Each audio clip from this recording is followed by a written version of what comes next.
Hello and welcome everybody, this is Roland Hartmann from graphicalmotion.com, and in this tutorial I will show you how to use my Floral Watercolor Design Pack.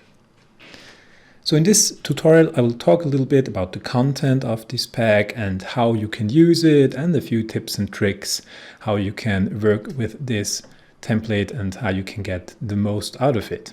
So let's start by checking out the content. After you downloaded the zip file from VideoHive and you unzipped it, you will get this Floral Watercolor Design Pack folder. And inside this folder, everything is included that you need. So first of all, we have one After Effects project file, and let's just open this up right away. And one little hint, it says that it is compatible with CS6+. So that means that this pack is compatible with all After Effects versions, CS6 and later. So for this tutorial I will use Adobe After Effects 2020, and you will see that it is perfectly compatible with that. So let's I will open up my recent files because I opened it up before. And you see that now After Effects tells me that this has to be converted, but this is no error. You just click OK and After Effects will convert the project. As I said, the original project was created with After Effects CS6, but you can of course use it in all later versions. So let me bring in here my keyboard shortcuts window. And you see by default you have a little welcome screen, and it's of course also a nice animation. So if you want to take a look at that, you can make a quick run preview, and it is just a small composition that shows you what you can do with this pack. And actually I will show you how to create something like this within a few minutes in this tutorial. But first of all, let me explain a little bit the structure of this pack. So you see that right here in the project window we have one folder, and this is the most important one. This is the pack itself. So here is all the content that is included in this pack. We have also these assets here, and inside these assets you can find pre-comps and you can find all the layers that build this pack.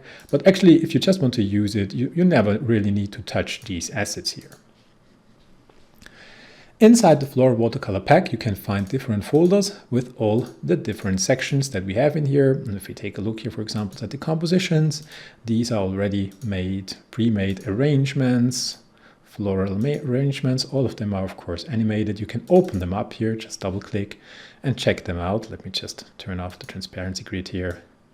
And you see what's happening here, nicely animated. You can of course apply effects here, change colors, and dive into these here and take a look what's happening here. So everything here is really built inside After Effects, and there are no pre-renders. So you can really dive in and play with these and check out how I made these. For example, this herb here. See, it's a bunch of layers, After Effects layers. And actually, really, all of these elements were really hand-painted with watercolor. Then I just scanned them in and brought them to Photoshop, did a little bit of rework, and cut them in pieces, in layers, and then I animated this in After Effects. So it was quite an effort to create this. And I hope that, you can use it for your projects, that it's helpful, and that it helps you save time and create awesome animations. So as I said, you can change the colors here. You see sometimes I already did it in the compositions. There are hue and saturation effects on it, or sometimes a curve effect to change the look a little bit. And you can do this of course on your own. And to get a little bit better overview about the real content, I included a preview library. If you take a look here again at the folder, you see we have this preview library. And I included that because I really don't like how After Effects handles previews. If you take a look here, for example, at the Watercolor Herbs, you see this small little preview up here, but it's not really, cannot make it bigger. You cannot take a look at multiple comps at a time. So that's not really useful. So I included this preview library that actually contains exactly the same folders as the pack itself. So if you want to check out, for example, the Watercolor Herbs, then just open this up, and then we can go in here, and you can do this either with your Explorer or of course also with Adobe Bridge or similar softwares. And then you can really check out what we have here. You get a good overview over everything that is included in this pack. All the compositions, the pre-made arrangements, and of course all the frames and wreaths. So let's take a look at these, also very awesome. One more hint, the resolution of these images is not the original resolution of the compositions. So these are a bit smaller, and this was just a reason to save a little bit of memory.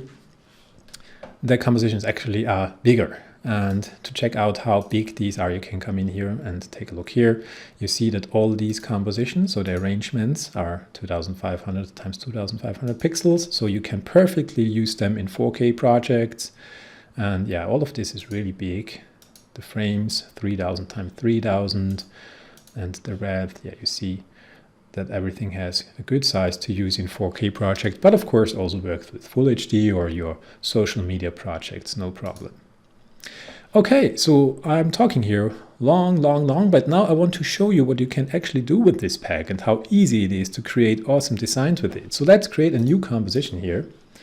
And just for tutorial purpose, I will use a Full HD composition because, of course, if I use 4K, then the render times are a bit higher, and I just want to work quickly here, not to bore you. And now I will just create a background layer, just a plain white solid, like this. You can, of course, also bring in some texture here, maybe some watercolor paper texture or whatever.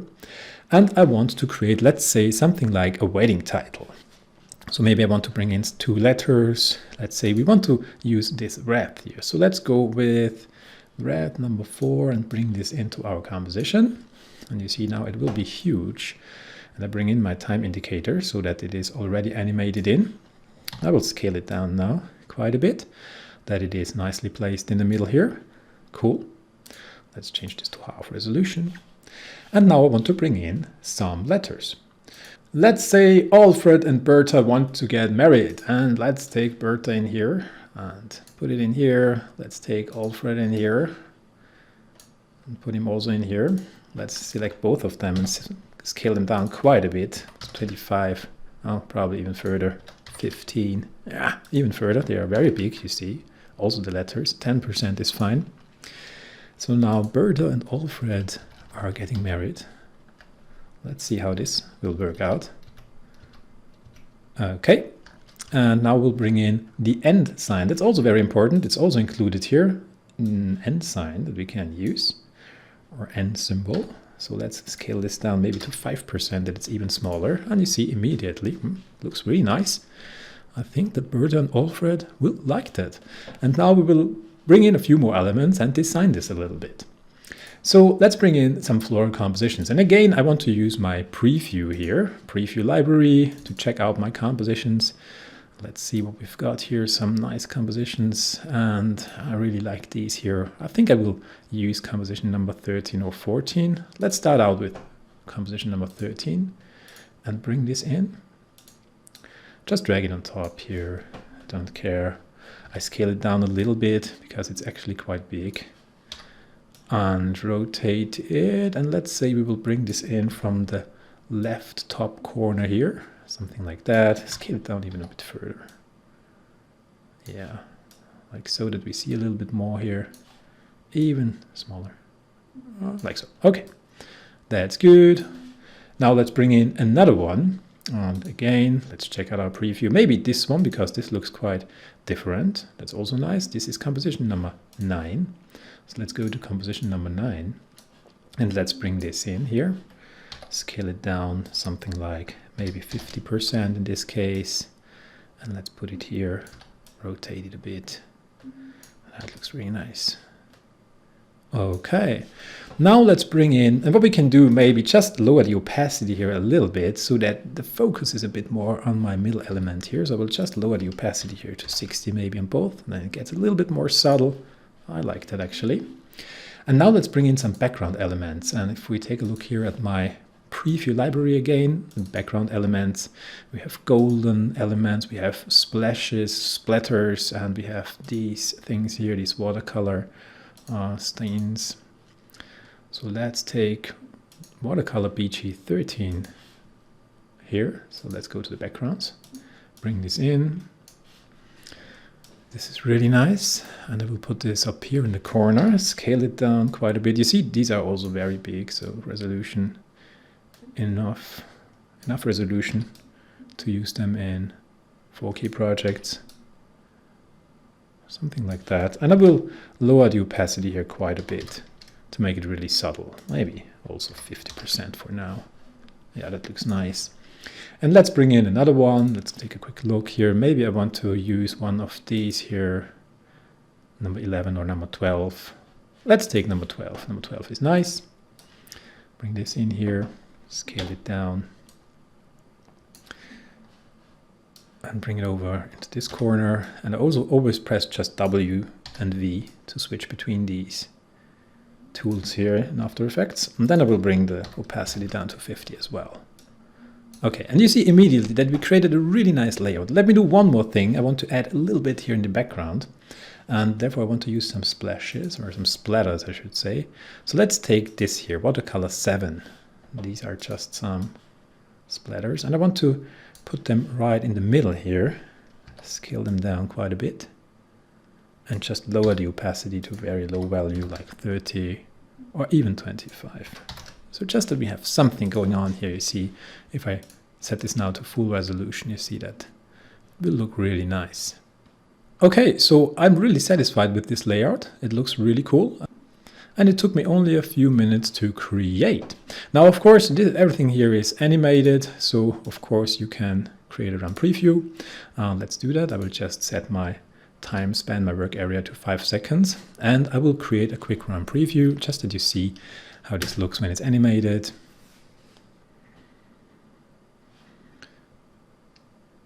Okay, so the preview is finished, and if you take a look here, everything is animating in really nicely.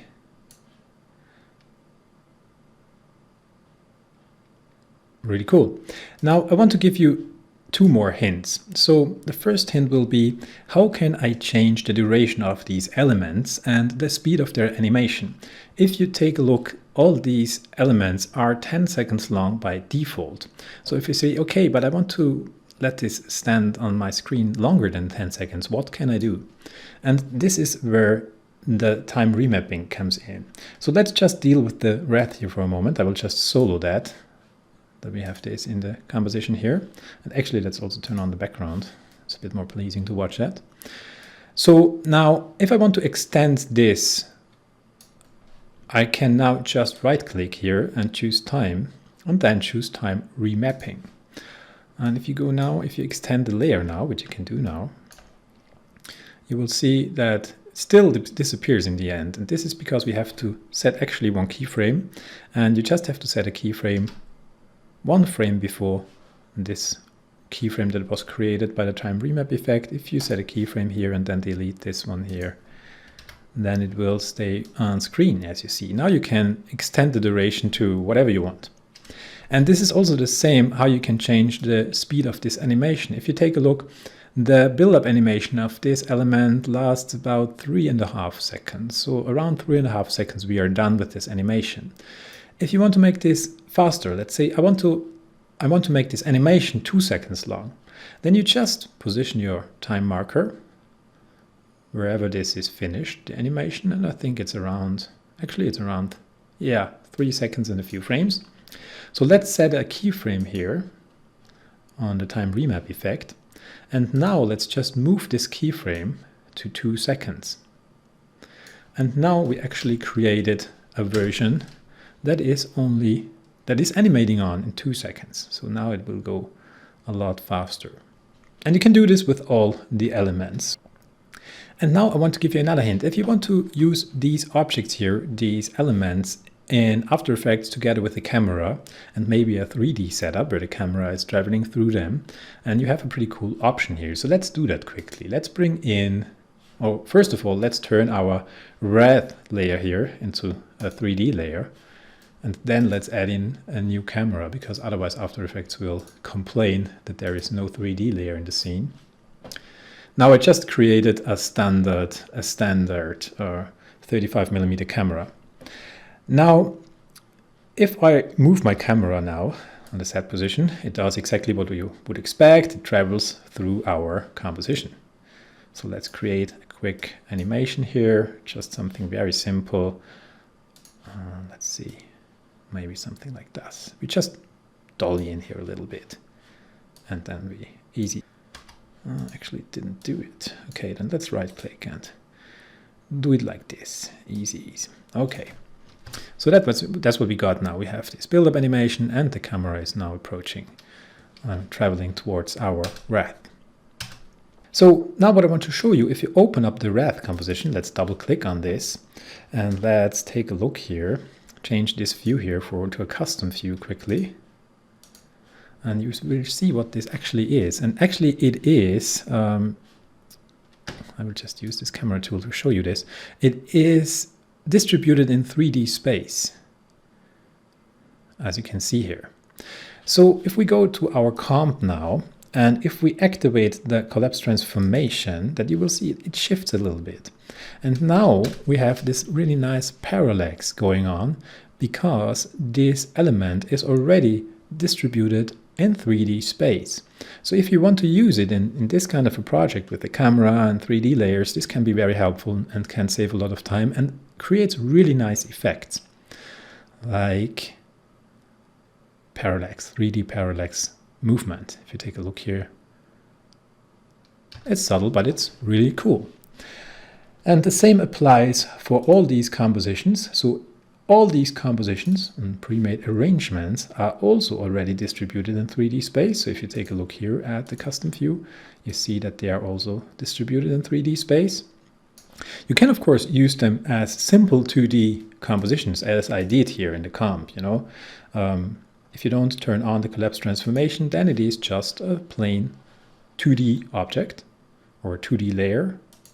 But if you turn on the collapse transformation, then you get the 3D depth here. And you can do the same with the compositions. So let's turn on these two compositions. So now as they are just, let's turn them 3D at least. Now as they are, you see, they're just plain layers. But if I turn on the collapse transformation, then they get some depth. And then you can create this really nice parallax effects here. The letters do not have this feature. So the letters, you can turn them, of course, into 3D layers, for sure.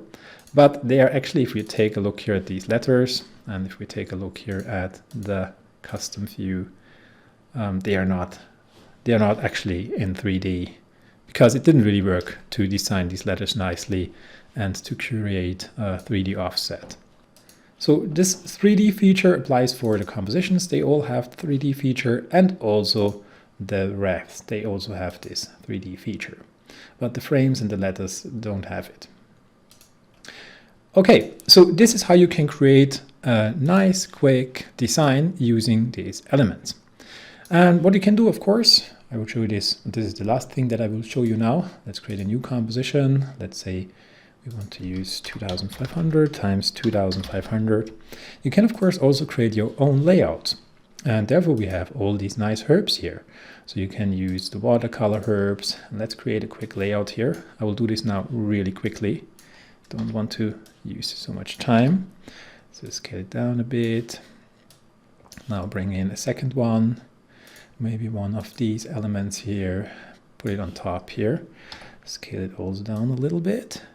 And what I also always like to do is to shift the anchor point here down, and then I can line them up, and I can play around with the orientation here a bit and with the scale. So bring it in like this. Let's lower maybe the opacity here on this one a little bit to 60. Good. Now let's bring in some of these gold herbs maybe. Let's say we want to pull in these two here on the bottom here and make these a little bit smaller.